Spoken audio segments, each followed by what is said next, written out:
ఇండస్ట్రీలో మాస్ మహారాజా అని రవితేజన్ అంటారు కదా. ఇప్పుడు ఈ బిరుదు కోసం మరో హీరో కూడా పోటీ పడుతున్నారు. ఆయన ఎవరో కాదు, పక్కింటి అబ్బాయిలా కనిపించే నాని. నమ్మడానికి కాస్త విచిత్రంగా ఉన్నా ఇదే జరుగుతోంది ఇప్పుడు.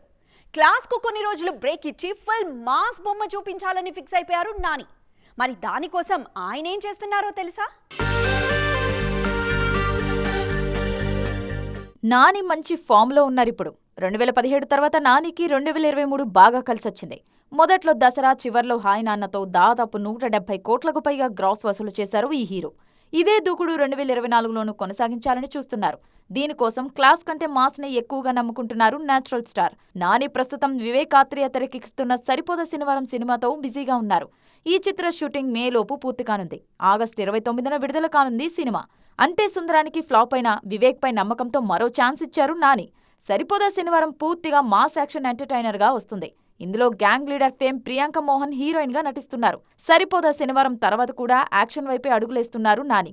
దీని తర్వాత సుజిత్ దర్శకత్వంలో ఓ యాక్షన్ సినిమా కమిట్ అయ్యారు నాని. ఇక బలగం ఫేమ్ వేణు దర్శకత్వంలో ఎల్లమ్మ అనే యాక్షన్ సినిమాకు కమిట్ అయ్యారు నేచురల్ స్టార్. వీటి తర్వాత శ్రీకాంత్ వదిలా లైన్లో ఉన్నారు. మొత్తానికి రాబోయే 2 ఏళ్లు నానిలో కేవలం మాస్ను మాత్రమే చూడబోతున్నామన్నమాట.